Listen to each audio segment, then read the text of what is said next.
Assalamualaikum warahmatullahi wabarakatuh. Selamat pagi teman-teman dan selamat pagi juga pada Bapak Ahmad Yani MPD. Beliau selaku dosen pengampu pengantar ilmu pendidikan STKIP PGRI Bangkalan. Kami dari kelompok 12 sebelumnya perkenalkan, nama saya Bilqis Firdausi sebagai moderator dan presentator, dan saya didampingi juga teman saya Ayu Asarilahi Sarbolin, dan nantinya akan menemani saya menjadi presentator pada diskusi kali ini dengan judul Strategi Pelibatan Keluarga dan Strategi Pembelajaran Campuran. Bab 11, Strategi Pelibatan Keluarga. A. Strategi pelibatan keluarga di satuan pendidikan. B. Strategi pelibatan keluarga di satuan pendidikan. A. Strategi pelibatan keluarga di satuan pendidikan. Keterlibatan keluarga biasanya mengacu pada partisipasi orang tua dalam sistem dan kegiatan yang mempromosikan kesejahteraan anak, baik intelektual maupun emosional. Istilah keterlibatan keluarga menyiratkan bahwa tanggung jawab ini lebih dari sekedar orang tua. Di era perkembangan komposisi keluarga, saudara kandung, kerabat, dan bahkan teman-teman memainkan peran penting. Strategi pelibatan keluarga di satuan pendidikan diadakan untuk memudahkan hubungan antara keluarga dan satuan pendidikan. B. Strategi pelibatan keluarga di satuan pendidikan. Pemberlakuan kebijakan jaga jarak saat pandemi COVID-19 yang kemudian menjadi dasar pelaksanaan belajar dari rumah, yang akhirnya menuntut keterlibatan keluarga di satuan pendidikan secara lebih. Berikut strategi-strategi pelibatan keluarga di satuan pendidikan yang dapat diterapkan dalam pembelajaran jarak jauh. 1. Penyediaan akses bagi orang tua dan keluarga. Yang kedua, home visiting strategi. Yang ketiga, penyediaan pusat layanan komprehensif. Yang keempat, strategi generasi silang. 1. Menyediakan akses bagi orang tua dan keluarga. Penyediaan akses bagi orang tua dan keluarga akan dilaksanakan dengan dua kegiatan, yaitu A. Merancang kurikulum pribadi orang tua dan keluarga dalam proses pendidikan. Yang B. Merancang kurikulum pendidikan karakter bagi siswa. Yang kedua, home visiting strategi. Strategi ini diartikan sebagai strategi berkunjung ke rumah siswa. Strategi ini dilaksanakan dengan mengidentifikasi orang tua atau siswa yang partisipasi rendah. Desain program home visiting strategi dapat meningkatkan keberhasilan sekolah dan kesejahteraan sosial emosional anak-anak yang hidup dalam kemiskinan. 3. Penyediaan pusat layanan komprehensif. Kegiatan ini dilaksanakan dengan pembentuk posko pusat layanan komprehensif yang mewadahi orang tua dan keluarga untuk terlibat dan berkonsultasi berkaitan dengan perkembangan anak mereka. Posko dibentuk dengan dua bentuk, yaitu A. Posko berbasis offline. B. Posko berbasis online. Pusat layanan komprehensif tersebut memberikan wadah bagi orang tua untuk bisa selalu berkomunikasi dengan sekolah secara mudah dan bisa dilakukan kapan saja oleh orang tua. Dan yang terakhir, yang keempat, strategi generasi silang. Adapun skema yang dilakukan yaitu dengan meletakkan kondisi sosial dari orang tua, pemerataan mana orang tua yang mampu mendampingi dan mana yang tidak mampu anak belajar di rumah. Siswa yang orang tuanya tidak mampu mendampingi belajar, kemudian dititipkan kepada orang tua yang memiliki kemampuan akademis dalam mendampingi siswa belajar. Strategi pembelajaran campuran. A. Pengertian blended learning. B. Strategi pembelajaran secara efektif di era new normal. C. Langkah-langkah menerapkan metode pembelajaran blended learning. D. Manfaat yang didapat dari menerapkan blended learning. A. Pengertian blended learning. Blended learning adalah sebuah kemudahan pembelajaran yang menggabungkan berbagai cara penyampaian, model pengajaran, dan gaya pembelajaran. Memperkenalkan berbagai pilihan media dialog antar fasilitator dengan orang yang mendapat pengajaran.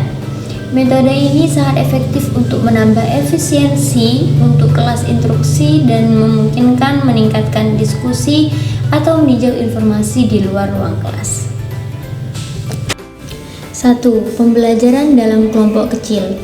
Pembelajaran dalam kelompok kecil merupakan usaha untuk meningkatkan peranan anak didik secara mandiri dalam melakukan proses pembelajaran, yaitu dengan mengurangi peranan pendidik dalam proses interaksi edukatif.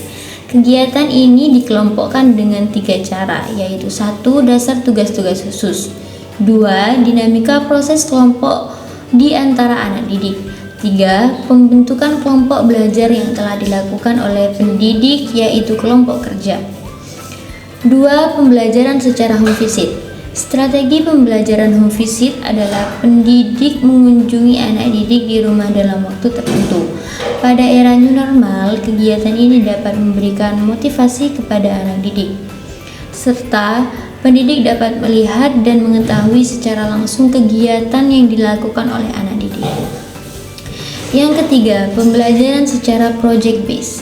Pada masa new normal seperti saat ini, model pembelajaran berbasis project based learning model dapat menjadi alternatif, di mana anak didik diberikan tugas untuk membuat suatu proyek yang sesuai dengan mata pembelajaran yang terkait.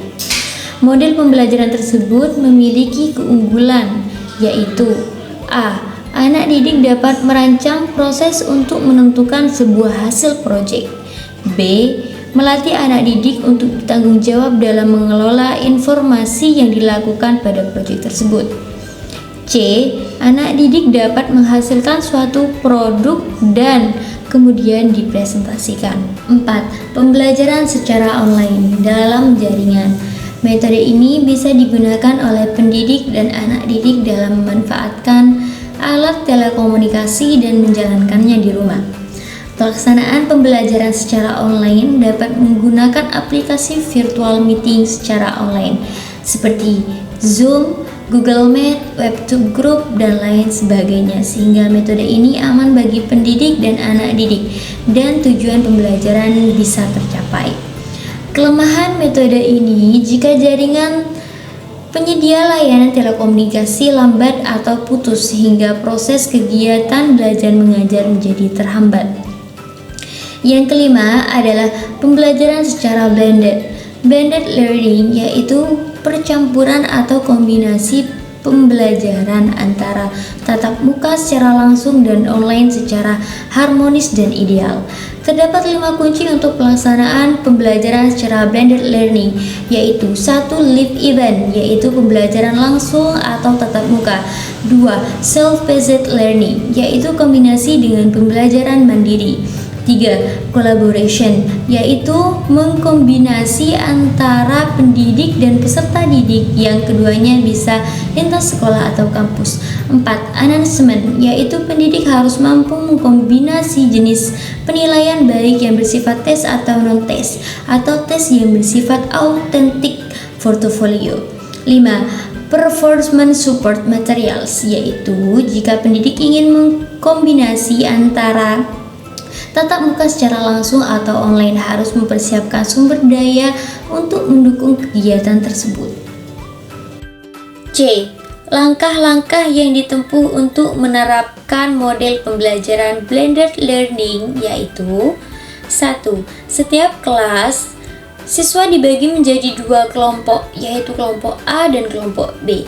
2. Guru membuat jadwal mengenai pelaksanaan model pembelajaran blended learning ini dengan ketentuan kedua kelompok tersebut tidak melaksanakan pembelajaran secara bersama-sama di sekolah.